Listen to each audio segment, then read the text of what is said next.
Assalamualaikum warahmatullahi wabarakatuh. Bersama saya Pandu Pramudita yang akan membersamai kalian selama 1 semester ke depan di mata kuliah Filsafat Nusantara ya. Jadi di Filsafat Nusantara ini kita akan membicarakan tentang kebijaksanaan atau pandangan hidup atau nilai-nilai hidup di suatu kebudayaan ya, gitu. Sebelum kita membahas mata kuliah ini lebih lanjut, saya ingin menginformasikan di awal tahun ini kita ketahui bahwa dunia sedang dilanda pandemik COVID-19 sehingga menuntut kita untuk di rumah saja. Belajar pun juga di rumah, tapi tidak apa-apa, kita tetap semangat ya, tetap memberikan apa yang kita bisa ya, gitu. Dan Unindra sudah menyediakan media pembelajaran yaitu LMS atau Learning Management System. Kalian bisa mengaksesnya di lms.unindra.ac.id. Username yang kalian gunakan adalah npm, sedangkan password jika belum dirubah-rubah oleh kalian maka strukturnya adalah M besar A kecil kemudian npm dan diakhiri dengan tanda pagar ya. Oke, di LMS tersebut terdapat silabus atau SAP yang menjadi pedoman pembelajaran 1 semester ya. Kemudian ada materi juga yang sudah diupload oleh dosen, termasuk saya juga mengupload. Dan yang ketiga, tidak kalah penting adalah presensi. Jadi yang setiap pertemuan kita selalu ada presensi. Di situ kalian bisa melakukan presensi kalian ya, kehadiran kalian. Nah, tapi jangan sampai lupa ketika sudah ada jadwal kuliah, kalian cepat-cepat untuk presensi. Karena kalau kalian mengakses LMS di luar perkuliahan, maka presensi itu sudah tidak berlaku lagi ya. Jadi presensi hanya berlaku pada pertemuan itu dan jam tersebut ya, pada jam tersebut. Di luar jam tersebut sudah tidak bisa lagi presensi. Maka setiap kali kalian mengakses LMS jangan lupa melakukan presensi terlebih dahulu.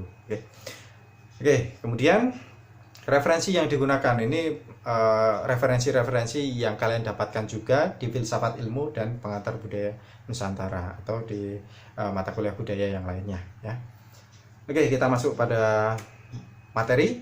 Apa itu filsafat? Filsafat adalah suatu kebijaksanaan hidup untuk memberikan suatu pandangan hidup secara menyeluruh berdasarkan refleksi terhadap pengalaman hidup dan pengalaman ilmiah. Jadi ada 3 poin penting yang perlu kalian pahami. Yang pertama adalah kebijaksanaan ya. Yang kedua adalah pengalaman hidup. Tapi pengalaman pun juga ada 2. Jadi pengalaman konkret dalam arti kita berinteraksi, bertindak dan sebagainya. Ada juga pengalaman olah pikir. Jadi olah pikir pun juga suatu pengalaman. Yang ketiga adalah pengalaman ilmiah, yaitu bagaimana kita meresapi kebijaksanaan itu menggunakan metode atau langkah-langkah tertentu gitu ya.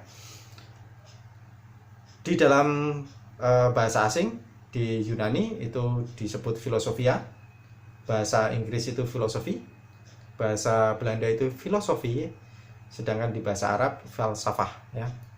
Kemudian diserap dalam bahasa Indonesia ada 3 istilah yang sering dipertukarkan. Yang pertama itu adalah filsafat, yang kedua itu filosofi, yang ketiga itu adalah falsafah ya.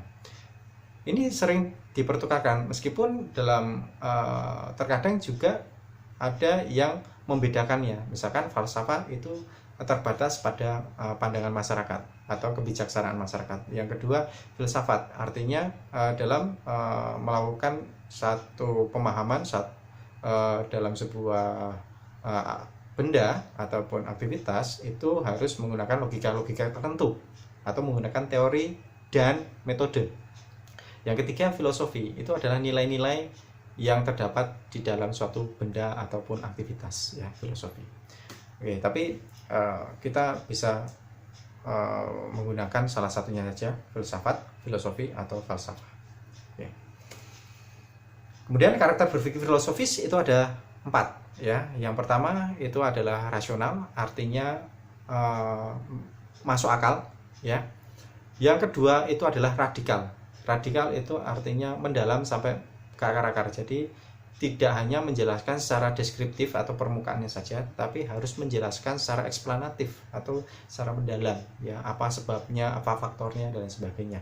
Terus kemudian yang ketiga itu adalah sistematis atau memiliki prosedur atau langkah-langkah tertentu yang menggunakan metode ya.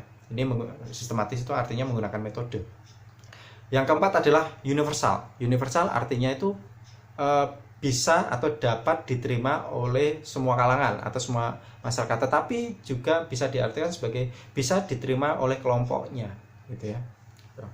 Jadi tidak mesti satu kebijaksanaan itu bisa diterima oleh kelompok yang lain, karena ini akan bersinggungan dengan kepercayaan masing-masing kelompok juga ya, gitu.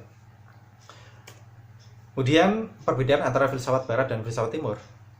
Persamaannya dulu yaitu observasinya. Cara observasinya itu sama-sama dengan indrawi. Sedangkan cara olah pikirnya itu sama-sama dengan rasional ya.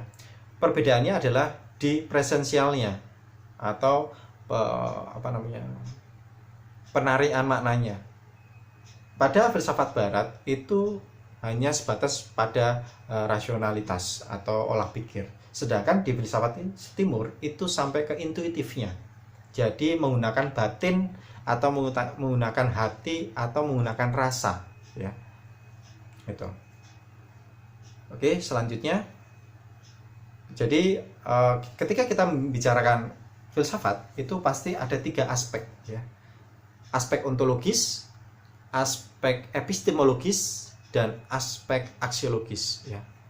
Ontologis itu adalah hakikatnya, epistemologis itu adalah akar pikirnya ya, atau akar logikanya, aksiologis itu adalah kebermanfaatannya ya. Yang pertama ontologis, apa itu definisi dari filsafat Nusantara ya. Kalau tadi itu bicara tentang filsafat itu sendiri, sekarang bicara tentang filsafat Nusantara ya. Filsafat Nusantara merujuk pada kebijaksanaan yang menjadi cara pandang menyeluruh oleh masyarakat yang terdapat pada kebudayaan di Indonesia ya. Kemudian ruang lingkup ya. Pada definisi tersebut kemudian kita menghubungkan pada ruang lingkupnya ya. Secara umum ada 3 ruang lingkup ya, Tuhan, manusia, dan alam. Tapi ada hubungan-hubungan yang membuat mereka membuat sebuah hakikat ya. Hakikat Tuhan ditelisik melalui relasi manusia dengan Tuhan. Kita tidak bisa menentukan Tuhan itu apa, tapi bagaimana kita bisa membuat hakikat Tuhan, yaitu membuat relasi atau kita mencari makna dari relasi antara manusia dan Tuhan gitu. Itu baru kita bisa menentukan apa itu hakikat Tuhan. Yang kedua adalah manusia. Manusia pun hakikat manusia itu dibagi menjadi 2. Yang pertama adalah hakikat manusia terhadap pengalaman hidupnya, yaitu terhadap manusia itu sendiri, kedewasaan dan sebagainya, cara pikir dan sebagainya. Nah, yang kedua adalah hakikat manusia hubungannya dengan manusia lainnya, atau kemudian pada masyarakat, hubungan manusia dengan masyarakat itu menciptakan ruang lingkup tersendiri ya. Terus yang kemudian yang ketiga itu hakikat alam, ditelisik melalui relasi antara manusia dengan alam. Jadi bagaimana kesinambungan antara manusia dengan alam, apakah merusak atau kemudian membangun, atau manusia hanya memanfaatkan alam, atau manusia memiliki hubungan timbal balik dengan alam gitu. Selanjutnya ruang lingkup filsafat Nusantara itu dipandang melalui epistemologisnya. Jadi pandangan hidup yang terdapat di dalam setiap kebudayaan di Indonesia. Jadi epistemologis ruang lingkup atau filsafat Nusantara itu sendiri itu tidak bisa ditentukan pada satu pandangan, tetapi kita harus menelisik pandangan hidup pada masyarakat yang bersangkutan gitu.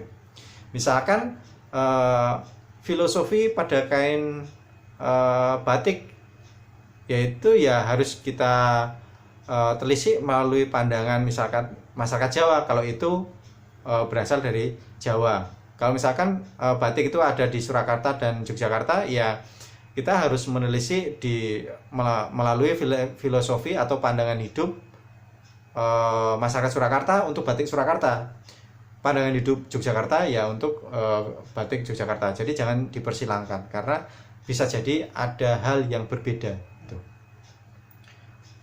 Nah, untuk mencapai epistemologis itu kita membutuhkan teori dan metode. Dalam hal ini saya ingin menyampaikan metode-metode yang bisa digunakan. Karena apa? Karena ini akan menjadi dasar bagaimana cara kalian menggali data, ya. Cara kalian melihat sebuah objek. Tanpa ada metode, kalian bisa saja melihat objek tapi tidak bisa terlihat. Atau kalian merasa melihat objek padahal kalian tidak melihat apa-apa gitu. Maka metode itu perlu gitu ya. Yang pertama ada etnografi ya. Etnografi merupakan metode yang bertujuan untuk mengumpulkan data empiris mengenai suatu masyarakat atau budaya dengan cara pengamatan partisipatoris agar dapat mendapatkan informasi yang lebih dalam. Jadi dalam etnografi ini kalian dituntut untuk terjun langsung ke masyarakat, melihat atau kemudian meraba atau mengobservasi, mengamati secara langsung terhadap objek tersebut ya, objek budaya yang kalian maksud, dan kemudian memahami secara langsung melalui pengalaman atau kemudian dialog secara langsung terhadap masyarakat yang bersangkutan gitu. Kemudian yang metode kedua itu ada fenomenologi. Fenomenologi itu merupakan metode yang bertujuan untuk menggali informasi melalui pengalaman individu untuk mendapatkan pengetahuan masyarakat yang diwakilinya. Jadi ada persamaan dengan etnografi, yaitu sama-sama melihat langsung ya, atau mengamati langsung, terus kemudian mendapatkan informasi secara langsung. Tapi perbedaannya adalah kalau etnografi itu subjek atau orang yang kita ajak bicara atau kita wawancara itu bebas. Sedangkan fenomenologi itu sudah orang tertentu, maka bersifat subjektif. Nah, tapi di sini ada dua individu sebenarnya, dua subjek. Yang pertama adalah orang lain, ya. Orang lain kita amati secara mendalam, atau kita mengamati diri kita yang sedang melakukan aktivitas tersebut atau sedang menghayati satu artefak gitu. Itu fenomenologis ya. Kemudian hermeneutik. Hermeneutik itu metode yang bertujuan untuk menggali makna melalui penafsiran teks. Nah, teks itu ada tiga ya, ada tiga jenis. Yang pertama adalah tulisan ya, pustaka yang kita bisa dapatkan dari pustaka-pustaka, kitab, kemudian manuskrip, teks-teks pertunjukan dan lain sebagainya ya. Itu adalah teks, tulisan ya, dari tulisan. Kemudian yang kedua adalah lisan, yaitu dari perkataan seseorang, itu juga teks. Yang ketiga adalah tindakan. Tindakan juga bisa kita pahami sebagai sebuah teks ya. Kemudian yang keempat ya, semiotika, yaitu metode yang bertujuan untuk menggali makna melalui pembacaan tanda-tanda. Jadi tanda-tanda yang bisa kita lihat itu, jadi semua hal yang bisa kita lihat itu bisa disebut sebagai tanda ya. Itu menjadi tanda-tanda. Nah, tanda itu bisa kita pecah menjadi petanda dan penanda. Petanda itu adalah penanda dulu ya. Penanda itu adalah objek yang kita lihat ya, artificial objek tersebut. Jadi secara praktis kita lihat seperti apa. Sedangkan petanda itu adalah konsep yang menaungi objek. Misalkan keris ya. Keris yang kita lihat adalah sebuah benda tajam tapi berkelak-kelok gitu. Tapi kemudian keris itu menjadi petandanya adalah senjata tajam yang tidak digunakan secara langsung dalam pertarungan, misalkan gitu. Nah, itu persatuan atau gabungan antara petanda dan tanda itu menjadi tanda. Nah, tanda keris artinya itu adalah simbolik ya. Jadi senjata simbolik, bukan senjata dalam arti praktis, senjata praktis seperti pedang. Pedang itu kan senjata praktis ya, digunakan langsung dalam pertarungan. Nah, itu menggunakan semiotika ya. Itu 4 metode yang bisa kalian gunakan dalam melihat sebuah objek ya, baik itu artefak maupun aktivitas ya. Yang terakhir itu kita bicara tentang aksiologis ya. Apa sih manfaatnya kita belajar filsafat Nusantara ya? Yang pertama, dengan menggali filsafat Nusantara dapat memperkuat jati diri bangsa. Jadi kita bisa menggali ya, apa sih filosofi dari sebuah objek ya. Kita harus gali, tidak hanya dia sebagai hiasan saja, tapi kita juga bisa menggali apa maknanya, apa pandangan hidup yang terkandung pada objek tersebut gitu ya.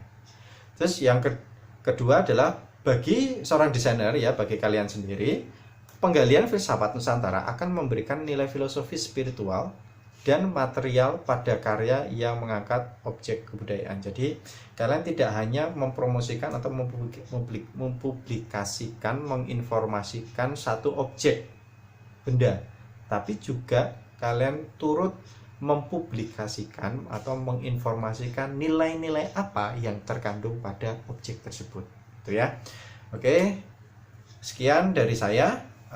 Kalau ada pertanyaan, kalian bisa menggunakan chat yang ada dalam LMS, atau kalian bisa menggunakan chat di WAG, WhatsApp group, atau kalian bisa memberikan komen atau pertanyaan pada kolom komentar di YouTube ini ya. Oke. Mau subscribe juga silahkan, tidak juga nggak apa-apa, karena ini murni sebagai media pembelajaran ya, tidak untuk gaya-gayaan. Oke, sekian dari saya, kurang lebihnya saya mohon maaf. Akhir kata, wassalamualaikum warahmatullahi wabarakatuh.